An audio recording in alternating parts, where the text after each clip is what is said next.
Coming up, police making multiple murder arrests. The story first here on ZNS. Also tonight, Drug Enforcement Unit and the U.S. Coast Guard team up in an Exuma drug bust. And in sports, did Summer of Thunder on the live up to the lightning height, or live up, that is, to the lightning height in the Bahamas tonight? The National Report starts now. Now in HD.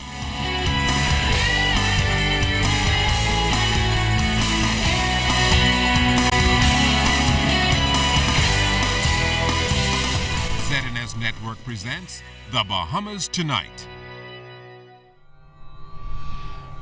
This portion of the news brought to you by BTC Everyday.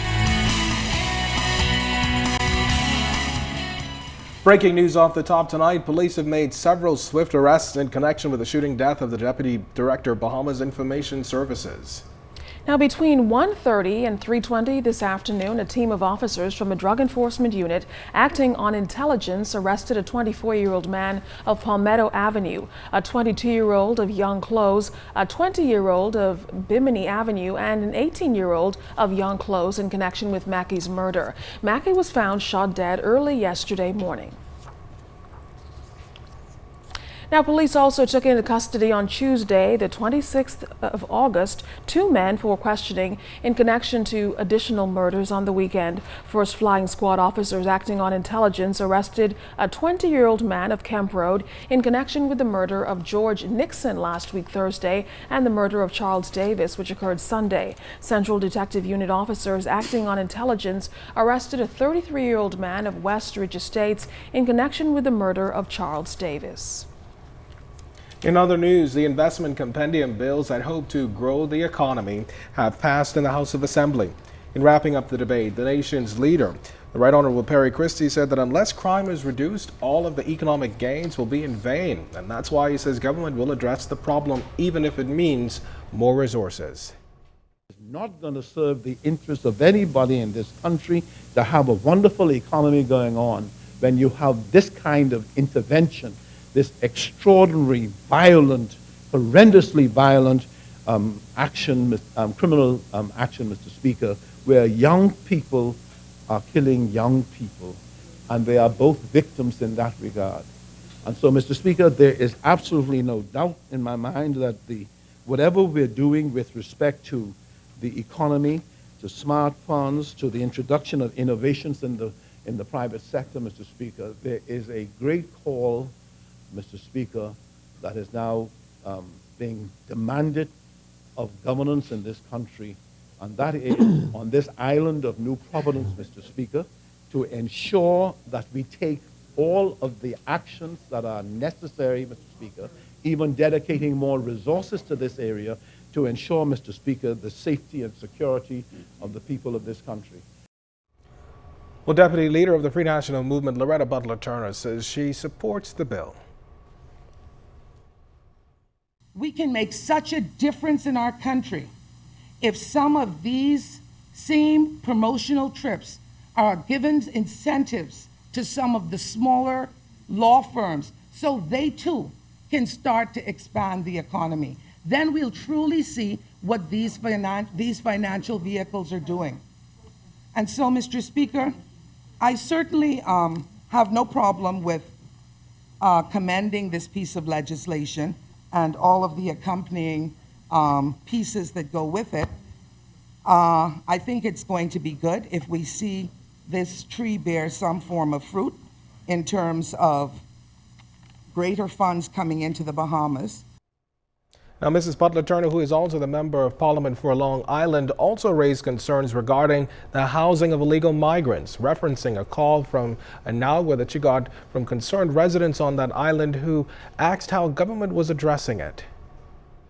I've been advised by residents of Inagua that the facilities where these migrants are being housed basically has no running water or toilet facilities, and that the last 105 that were there, they've actually had to use the bushes in the surrounding area of the police compound, and the residents are quite concerned about that. Now, National Security Minister Dr. Bernard Knowledge explained that those migrants will be housed at the base in Inagua until arrangements can be made for their repatriation. Has provided an issue. But separate and apart from that, we have over 400 detainees at the current detention center, and they cannot be accommodated in New Providence. They are to be transported to Inagua today, and it is intended that they will reside at the base where the Defense Force officers live. It has water and all the facilities necessary, Mr. Speaker. Well, the illegal migration issue impacting the government purse to the tune of millions of dollars annually. And despite high-level talks, the challenges persist, with officials now pledging to explore more drastic measures to stem the tide. Now, in the coming weeks, new dialogue will begin on what's being termed a vexing issue for the Bahamas. As Betty Thompson-Moss tells us tonight, the Minister of Immigration says the support of the Bahamian public is critical to help bring the migration issue under control.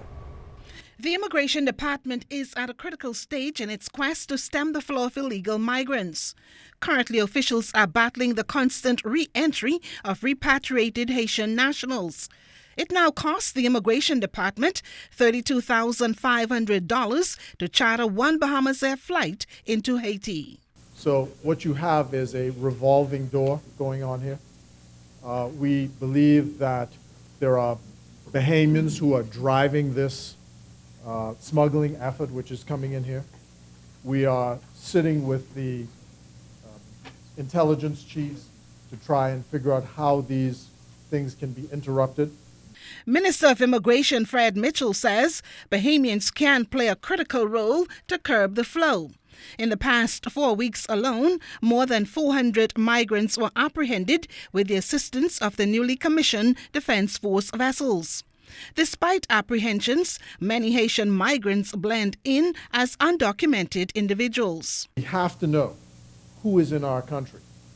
Everybody admits that there are some categories that require work permits to be issued. The whole point is to not have undocumented people in the country. And it is clear that undocumented people in this country could not remain here unless they had the support and comfort of Bahamians who keep them here. Government also vows to change the current system of regularizing non-Bahamians. Within a couple of days, I'm hoping, with the leave of the Cabinet, to announce some new initiatives with regard to documentation to try and stop new people from making applications in this country after just jumping off the boat. And also to tighten up the rules with regard to the use of nationals and their passports and the requirement for people to have residency permits here, notwithstanding that they may have a contingent right to citizenship of this country at the age of 18. But all of these rules have to be tightened up to stop this demand here or this inflow of people who are coming here unlawfully. With these measures, the minister says the volume of applications for permits to live and work in the Bahamas will have to be facilitated in a timely manner. Betty Thompson-Moss, ZNS Network News. Weather conditions today prevented the repatriation of 228 illegal migrants who were set to leave the capital for Port-au-Prince.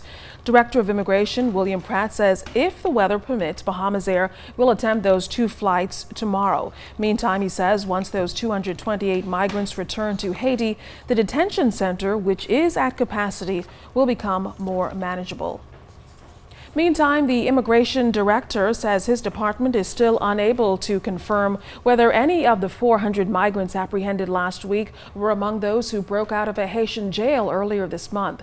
Mr. Pratt says security at the detention center has been beefed up as a precaution, but without any special fingerprinting or information from the Haitian government, it'll be extremely challenging to identify any specific individuals. Pratt went on to note that while officials in the Bahamas do take photographs of migrants when they are apprehended, fingerprint technology is still in the process of being implemented.